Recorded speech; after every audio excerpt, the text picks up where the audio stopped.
தமிழக முதல்வர் கும்பகோணத்தில் நடந்த முஸ்லீம் லீக் மாநாட்டில் சிறுபான்மையினருக்கான அறிவிப்புகள் என சில அறிவிப்புகளை வெளியிட்டிருக்கிறார். அந்த அறிவிப்பில் உலமாக்களுக்கு ஊதியம் 2000 உயர்த்தி தருவதாகவும், அதேபோல உலமாக்கள் 2 சக்கர வாகனம் வாங்கினால் 25,000 50,000 ரூபாய் மானியம் வழங்கப்படும் என்றும், அதேபோல மையவாடிகள் அமைப்பதற்கு இடம் அரசாங்கத்தில் இருந்து வழங்கப்படும் என்கின்ற ஒரு சில அறிவிப்புகளை கொடுத்துவிட்டு, இது உங்களுக்கு மகிழ்ச்சி தானா என முஸ்லீம் லீக் கட்சியின் தலைவர் காதர் மொய்தீனை பார்த்து முதல்வர் கேட்கிறார். காதர் மொய்தீன் அவர் மகிழ்ச்சியை தெரிவித்தால் மட்டும் தமிழக மக்கள், குறிப்பாக முஸ்லிம்களின் ஒட்டுமொத்த மகிழ்ச்சியாக அதை எடுத்துக்கொள்ள முடியுமா என்று சொன்னால் நிச்சயமாக முடியாது. ஏன் என்று சொன்னால், மறைந்த மு. கருணாநிதி அவர்கள் இஸ்லாமியர்களுக்கு 3.5% இடஒதுக்கீடை வழங்கினார். அப்போதே எங்களுடைய கோரிக்கை 7% இடஒதுக்கீடு வழங்கப்பட வேண்டும் என்பதை நாங்கள் பல ஆண்டுகளாக வலியுறுத்தி போராடி 3.5% இடஒதுக்கீடு பெற்றோம். அந்த இடஒதுக்கீடு கொடுத்து 20 ஆண்டுகள் ஆகிவிட்டது. கடந்த 20 ஆண்டுகளாக தமிழக முதல்வரை சந்தித்திருக்கின்றோம். பல்வேறு கட்டங்களில் மாநாடுகளை நடத்தி, மிகப்பெரிய பொதுக்கூட்டங்களை நடத்தி, பல்வேறு கோரிக்கைகளை வலியுறுத்தக்கூடிய பேரணிகளை நடத்தி, இந்த 3.5% இடஒதுக்கீடு என்பது சிறுபான்மையினருக்கு போதிய அளவு இல்லை, அது 7% உயர்த்தி வழங்க வேண்டும் என்பதை நாங்கள் பல கட்டங்களில் வலியுறுத்தி இருக்கின்றோம். முதல்வரை சந்தித்து எங்களுடைய கோரிக்கைகளை வைத்திருக்கின்றோம். இந்த கோரிக்கைகளை எல்லாம் ஏற்ற தமிழக முதல்வர் கடந்த நாடாளுமன்ற தேர்தலின் பொழுது 3.5% இடஒதுக்கீடு, சிறுபான்மை இஸ்லாமியர்களுக்கான இடஒதுக்கீடு உயர்த்தி வழங்கப்படும் என பொதுக்கூட்டங்களில் பகிரங்கமாக அறிவித்தார். ஆட்சிக்கு வந்த பிறகு அந்த 3.5% இடஒதுக்கீடு உயர்த்தி வழங்கப்படும் என கூறினார். ஆனால் 20 ஆண்டுகால போராட்டம், பல்வேறு கட்ட கோரிக்கைகள் இன்று வரை ஏற்கப்படாமல் இருக்கிறது. அவ பெயருக்கு சில உலமாக்களுக்கு 1500 உலமாக்கள் இருக்கிறார்கள், அவர்களுக்கு 2000 ரூபாய் ஊதியத்தை உயர்த்தி கொடுப்பதோ, அல்லது வாகனம் வாங்கக்கூடிய சில உலமாக்களுக்கு மானியங்களை உயர்த்தி கொடுப்பதோ ஒட்டுமொத்த இஸ்லாமியர்களுக்கு அது திருப்தியை தருமா, அது அவர்களுடைய வாழ்க்கையில் ஏற்றத்தை தருமா என்று சொன்னால் நிச்சயமாக இல்லை என்பதுதான் நிதர்சனமான உண்மை. அப்ப முதல்வர் மக்களை பார்த்து, எங்களை பார்த்து கேட்கிறார் மகிழ்ச்சியா என்று. எங்களுக்கு மகிழ்ச்சி இல்லை. பெரும்பான்மையான இஸ்லாமியர்கள் வருத்தத்தில் இருக்கின்றோம், மிகுந்த ஏமாற்றத்தில் இருக்கிறோம். தமிழக முதல்வர் சட்டமன்ற தேர்தலை சந்திப்பதற்கு முன்பாக இந்த இடஒதுக்கீடு குறித்து நல்லதொரு முடிவை அறிவிப்பார் என்ற எதிர்பார்ப்பு எங்களிடத்தில் இருந்தது. ஆனால் பெருத்த ஏமாற்றம் தான் எங்களுக்கு கிடைத்திருக்கிறது. இன்னும் காலம் கெட்டு போகவில்லை.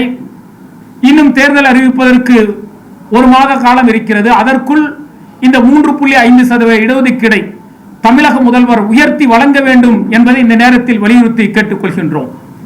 அதே நேரத்தில் இடஒதுக்கீடை உயர்த்தி வழங்குவதில் சட்ட சிக்கல் இருக்கும், அது உடனடியாக செய்ய முடியாது என காரணத்தை கூறினால், அந்த காரணம் ஏற்புடையதாக இருக்கிறதா என்பதை நாங்கள் ஆலோசிப்போம். அதே நேரத்தில் இன்றைக்கு கனிமொழி அவர்கள் திராவிட முன்னேற்ற கழகத்தின் தேர்தல் அறிக்கையை தயார் செய்து கொண்டிருக்கின்றார்.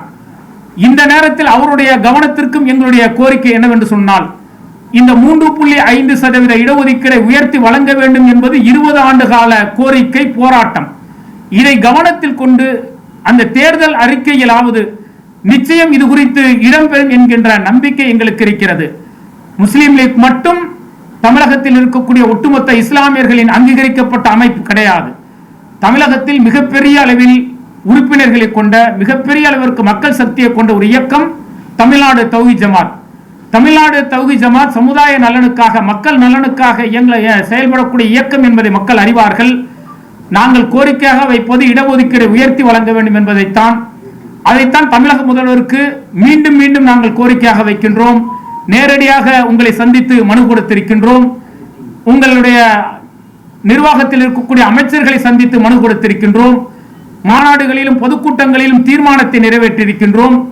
இதுவரை நீங்கள் அதை கண்டும் காணாமல் இருப்பது ஒட்டுமொத்த தமிழகத்தில் இருக்கக்கூடிய சிறுபான்மை இஸ்லாமியர்களுக்கு மிகுந்த ஏமாற்றம் தான் அளிக்கிறதே தவிர மகிழ்ச்சி இல்லை என்பதை இந்த நேரத்தில் தெரிவித்துக் கொள்கிறோம்.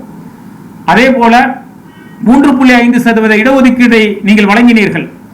அந்த 3.5% இடஒதுக்கீட்டின் மூலம் இஸ்லாமியர்கள் எவ்வளவு பயனடைந்திருக்கிறார்கள் என்கின்ற வெள்ளை அறிக்கையை கொடுக்க வேண்டும் என பல ஆண்டுகளாக நாங்கள் கோரிக்கை வைக்கின்றோம்.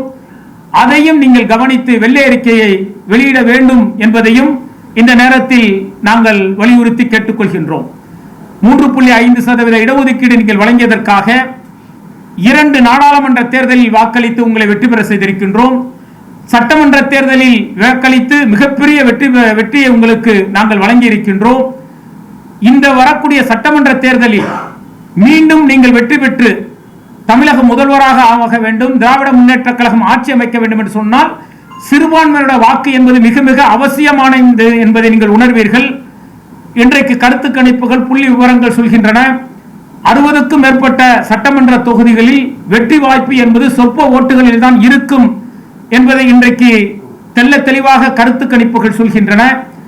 இந்த நேரத்தில் சிறுபான்மையினுடைய வாக்குகள் சிந்தாமல் சிதறாமல் திராவிட முன்னேற்ற கழகத்திற்கு முழுமையாக கிடைக்க வேண்டும் என்று சொன்னால் எங்களுடைய இடஒதுக்கீடு விஷயத்தில் நீங்கள் கவனம் எடுக்க வேண்டும் என்பதையும் இந்த நேரத்தில் நாங்கள் வலியுறுத்தி கேட்டுக் கொள்கின்றோம். அடுத்த கோரிக்கை, சிறைவாசிகள் நீண்ட நாட்களாக அப்பாவி சிறைவாசிகள் 25 ஆண்டுகளுக்கு மேலாக சிறையில் வாடிக்கொண்டிருக்கிறார்கள். நீங்கள் அண்ணா பிறந்த நாள் பொழுதும் மற்ற சிறப்பு நாட்களும் பொழுதும் பல கைதிகளை நீங்கள் விடுதலை செய்கிறீர்கள். ஆனால் அப்பாவி சிறை கைதிகளை விடுதலை செய்ய கோரி பல கட்ட கோரிக்கைகள் போராட்டங்கள் நடத்தப்பட்டிருக்கிறது. ஆனால் இந்த சிறைவாசிகள் விடுதலையில் நீங்கள் அமைதியாக இருக்கிறீர்கள். காரணம் கேட்டால் கவர்னருக்கு நாங்கள் மசோதாவை அனுப்பியிருக்கின்றோம், அந்த மசோதா கிடப்பில் கிடைக்கிறது, அது கையொப்பமாகினால் நாங்கள் விடுதலை செய்வோம் என்கின்ற கருத்தும் சொல்லப்படுகிறது. சட்ட வல்லுநர்களை கலந்தீர்கள் என்று சொன்னால் இதற்கு மாற்றாக சிறை கைதிகளை விடுதலை செய்வதற்கான வாய்ப்புகள் இருக்கிறது என்பது உங்களுக்கும் தெரியும், எங்களுக்கும் தெரியும். அது குறித்தும் ஆலோசித்து அப்பாவி சிறை கைதிகளை விடுதலை செய்வதற்கு ஆவணம் செய்ய வேண்டும் என்பதையும் நாங்கள் இந்த நேரத்தில் கேட்டுக்கொள்கின்றோம். அடுத்ததாக திருப்பரங்குன்றம் விஷயத்தில் சிக்கந்தர் தர்கா பல 100 ஆண்டுகளாக அந்த மலையில் இருந்து வருகிறது. அதற்கு வரலாற்று சான்றுகள் நிறைய அரசு ஆவணங்கள் இருக்கிறது. மக்கள் நேரடியாகவே சொல்லக்கூடிய நேரடி ஆதாரங்கள் இருக்கிறது. இப்படிப்பட்ட பல ஆதாரங்கள் இருக்கும் பொழுதும் 2 பெஞ்ச் கொண்ட நீதிபதிகள் இன்றைக்கு தீர்ப்பு வழங்கியிருப்பது மிகப்பெரிய அதிர்ச்சியை ஏற்படுத்துகிறது. தீர்ப்பு என்பது ஆவணங்களின் அடிப்படையிலும் அரசில் இருக்கக்கூடிய சான்றுகள் அடிப்படையிலும் வழங்கப்பட வேண்டும். இன்னும் பல ஆண்டுகளாக அந்த சிக்கந்தர் மலையோடு திருப்பரங்குன்ற மலையோடு இருக்கக்கூடிய மக்கள், தொடர்பில் இருக்கக்கூடிய மக்கள் நேரடியாக சாட்சி வழங்குகிறார்கள். நாங்கள் இணைந்து பல ஆண்டுகளாக இந்த மலையில் எங்களுடைய வணக்க வழிபாடுகளை அவரவர்கள் விருப்பப்படி செய்து கொண்டிருக்கின்றோம். ஆனால் இன்றைக்கு பாசிசம் அரசியல் செய்வதற்காக இதை ஒரு மிகப்பெரிய பிரச்சனையாக கையில் எடுத்திருக்கிறார்கள். இதை கண்டுகொள்ளாமல் கருத்துக்களை முன்வைத்து தீர்ப்புகள் வழங்கப்பட வேண்டும் என்பதையும் மக்கள் தெளிவாக கூறியிருக்கிறார்கள். அவன் நீதிமன்றம் என்பது சட்டத்து ரீதியாக ஆவணங்களின் அடிப்படையில், சான்றுகள் அடிப்படையில், அரசு அலுவலகத்தில் இருக்கக்கூடிய ஆவணங்களின் அடிப்படையில் தீர்ப்புகள் வழங்கப்பட வேண்டும் என்பதையும் இந்த நேரத்தில் நாங்கள் கேட்டுக்கொள்கின்றோம். அடுத்ததாக தமிழகத்தில் அதாவது 7 கோடி பேர் இருக்கிறாங்கன்னா சுமார் 70 லட்சத்துக்கு குறைவில்லாமல் இஸ்லாமியர்கள் இருக்கிறார்கள். அந்த இஸ்லாமியர்களுடைய இந்த எண்ணிக்கையின் அடிப்படையில், விகிதாச்சாரத்தின் அடிப்படையில் தமிழகத்தில் இருக்கக்கூடிய எந்த ஒரு கட்சியாக இருந்தாலும் சரி, அதை திராவிட முன்னேற்ற கழகமாக இருக்கட்டும், அண்ணா திராவிட முன்னேற்ற கழகமாக இருக்கட்டும், காங்கிரஸாக இருக்கட்டும், இந்த கட்சிகள் விகிதாச்சாரத்தின் அடிப்படையில் தமிழகத்தில் இருக்கக்கூடிய இஸ்லாமியர்களின் எண்ணிக்கையின் அடிப்படையில் அந்தந்த கட்சிகள் சட்டமன்ற தேர்தல்களில் இஸ்லாமிய வேட்பாளர்களை விகிதாச்சாரத்தின் அடிப்படையில் நிறுத்த வேண்டும் என்பதையும் எங்களுடைய கோரிக்கையாக நாங்கள் வைத்துக் கொள்கின்றோம். அவர் வெற்றி பெறுகிறாரா இல்லையா என்பது 2வது விஷயம். ஆனால் விகிதாச்சாரத்தின் அடிப்படையில் நீங்கள் இஸ்லாமியோட வாக்குகளை பெறுகிறீர்கள். இஸ்லாமியோட வாக்குகள் வெற்றியை நிர்ணயிக்கக்கூடிய ஒன்றாக இருக்கிறது. அவ இதையெல்லாம் கவனத்தில் கொண்டு விகிதாச்சாரத்தின் அடிப்படையில் ஒவ்வொரு கட்சியும் இஸ்லாமிய வேட்பாளர்களை சட்டமன்ற தேர்தலில் நிறுத்த வேண்டும் என்பதையும் எங்களுடைய கோரிக்கையாக நாங்கள் வைத்துக் கொள்கின்றோம். அல்லாஹு அக்பர், அல்லாஹு அக்பர்.